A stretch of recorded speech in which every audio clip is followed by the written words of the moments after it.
Job 35 അധ്യായം 1 മുതൽ 16 വരെയുള്ള വാക്യങ്ങൾ. എലിഹു പറഞ്ഞു, ഇത് നീതിയാണെന്ന് എനിക്ക് തോന്നുന്നു. ദൈവത്തിന് മുമ്പാകെ നിഷ്കളങ്കനാകണമെന്ന് നിനക്ക് പറയാൻ കഴിയുമോ? എനിക്ക് എന്ത് ഗുണം? പാപിയാകാതിരുന്നതിനാൽ എന്ത് മെച്ചം എന്ന് നീ ചോദിക്കുന്നു. ഞാൻ നിനക്കും നിന്നോടുകൂടെയുള്ള സ്നേഹിതന്മാർക്കും മറുപടി നൽകാം. ആകാശത്തിലേക്ക് നോക്കി കാണുക, ഇതാ നിന്നേക്കാൾ ഉയർന്ന മേഘങ്ങൾ. നീ പാപം ചെയ്തുവെങ്കിൽ അവിടത്തേക്ക് എതിരായി നീ എന്ത് നേടി? നിന്റെ അകൃത്യങ്ങൾ പെരുകിയാൽ അത് അവിടുത്തെ ബാധിക്കുമോ? നീ നീതിമാനാണെങ്കിൽ അവിടത്തേക്ക് എന്ത് കൊടുക്കുന്നു? അല്ലെങ്കിൽ നിന്നിൽ നിന്ന് അവിടുന്ന് എന്ത് സ്വീകരിക്കുന്നു? നിന്റെ ദുഷ്ടത നിന്നെപ്പോലെ ഒരുവനെ സ്പർശിക്കുന്നു. നിന്റെ നീതിയും അങ്ങനെ തന്നെ. മർദ്ദനങ്ങളുടെ ആധിക്യം നിമിത്തം മനുഷ്യർ നിലവിളിക്കുന്നു. ശക്തരുടെ കരം നിമിത്തം അവർ സഹായത്തിനു വേണ്ടി മുറവിളി കൂട്ടുന്നു. മർദ്ദനങ്ങളുടെ ആധിക്യം നിമിത്തം മനുഷ്യർ നിലവിളിക്കുന്നു. ശക്തരുടെ കരം നിമിത്തം അവർ സഹായത്തിനു വേണ്ടി മുറവിളി കൂട്ടുന്നു.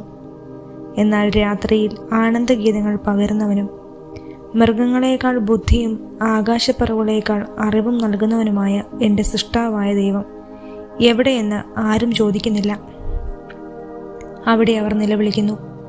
എന്നാൽ ദുഷ്ടരുടെ അഹങ്കാര നിമിത്തം അവിടുന്ന് ഉത്തരം നൽകുന്നില്ല. തീർച്ചയായും പൊള്ളയായ നിലവിളി ദൈവം ശ്രവിക്കുകയില്ല.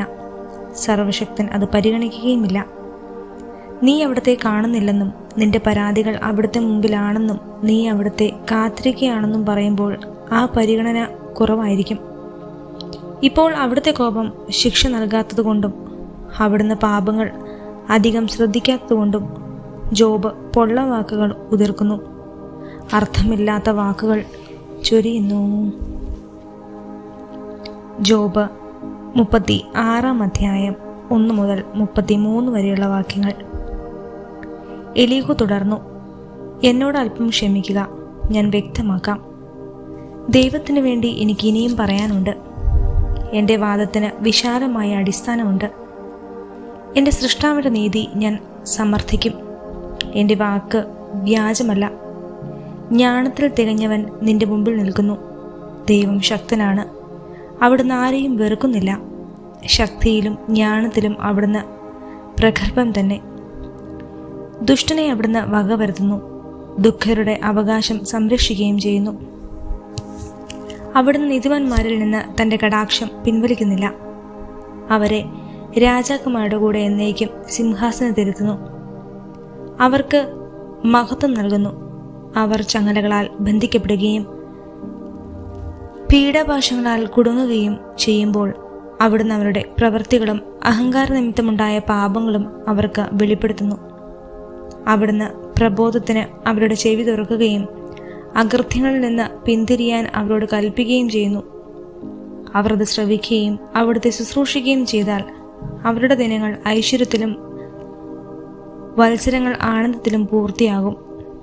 എന്നാൽ ശ്രവിക്കുന്നില്ലെങ്കിൽ അവർ വാളാൽ നശിക്കുകയും ഓർക്കാപ്പുറത്ത് മരിക്കുകയും ചെയ്യും.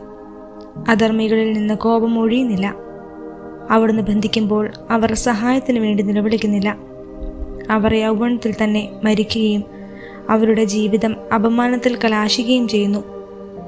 പീഡിതരെ അവരുടെ പീഡകൾ കൊണ്ട് തന്നെ അവിടുന്ന് രക്ഷിക്കുകയും ദുരിതം കൊണ്ട് അവരുടെ ചെവി തുറക്കുകയും ചെയ്യുന്നു. നിന്നെയും അവിടുന്ന് കഷ്ടതകളുടെ ഞെരുക്കമില്ലാത്ത വിശാല സ്ഥലത്തേക്ക് ആകർഷിച്ചു. നിന്റെ മേശമേൽ ഒരുക്കിയിരുന്നത് കൊഴുപ്പുള്ള പദാർത്ഥങ്ങളാണ്. എന്നാൽ നിന്നിൽ ദുഷ്ടരുടെ ന്യായവിധി നിറഞ്ഞിരിക്കുന്നു. വിധിയും നീതിയും നിന്നെ പിടികൂടും. കോപം നിന്നെ പരിഹാസത്തിലേക്ക് തിരിക്കാതിരിക്കാൻ നീ സൂക്ഷിച്ചുകൊള്ളുക. മോചനദ്രവ്യത്തിൻ്റെ വലിപ്പം നിന്നെ വ്യതിചലിപ്പിക്കാതിരിക്കട്ടെ. കഷ്ടതയിൽ അകപ്പെടാതിരിക്കാൻ നിന്റെ നിലവിളിയോ നിന്റെ കരുത്തോ ഉതിരുമോ? ജനതകൾ തങ്ങളുടെ സ്ഥാനങ്ങളിൽ നിന്ന് വിച്ഛേദിക്കപ്പെടുന്ന രാത്രികൾ വരാൻ നീ കാംക്ഷിക്കരുത്. അകൃത്യങ്ങളിലേക്ക് തിരിയാതിരിക്കാൻ നീ സൂക്ഷിച്ചുകൊള്ളുക. കാരണം പീഡനങ്ങളെക്കാൾ ഇതാണല്ലോ നീ തിരഞ്ഞെടുത്തിരിക്കുന്നത്. ദൈവത്തിൻ്റെ ശക്തി എത്ര മഹത്താണ്! അവിടത്തേക്ക് തുല്യനായ ഗുരു ആരുണ്ട്? അവിടത്തേക്ക് മാർഗനിർദ്ദേശം നൽകിയവൻ ആരുണ്ട്? അല്ലെങ്കിൽ നീ ചെയ്തത് തെറ്റാണ് എന്ന് അവിടത്തോട് പറയാൻ ആർക്ക് കഴിയും? മനുഷ്യർ പാടി പ്രകീർത്തിച്ചിട്ടുള്ള അവിടുത്തെ പ്രവൃത്തികളെ സ്തുതിക്കാൻ മറക്കരുത്.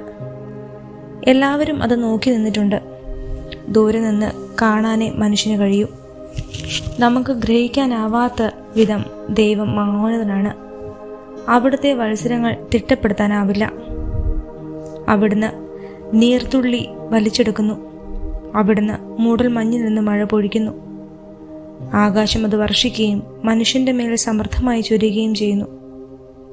മേഘങ്ങൾ പരക്കുന്നതും അവിടുത്തെ വിധാനങ്ങളിൽ നിന്ന് ഇടിമുഴങ്ങുന്നതും എങ്ങനെയെന്ന് ആർക്ക് ഗ്രഹിക്കാനാകും? അവിടുന്ന് ചുറ്റും മിന്നലുകളെ ചിതറിച്ച് സമുദ്രമൂലങ്ങളെ മറയ്ക്കുന്നു. ഇവ വഴി അവിടുന്ന് ജനതകളെ വിധിക്കുകയും സമൃദ്ധമായി ആഹാരം നൽകുകയും ചെയ്യുന്നു. അവിടുന്ന് മിന്നലുകൾ കൊണ്ട് തൻ്റെ കൈകൾ മറയ്ക്കുന്നു. ലക്ഷ്യത്തിൽ തറയ്ക്കാൻ അതിനെ നിയോഗിക്കുകയും ചെയ്യുന്നു. അകൃത്യങ്ങൾക്കെതിരെ രോഷം പൂണ്ട് അസഹിഷ്ണുവായവനെ കുറിച്ച് ഇടിനാദം വിളംബരം ചെയ്യുന്നു.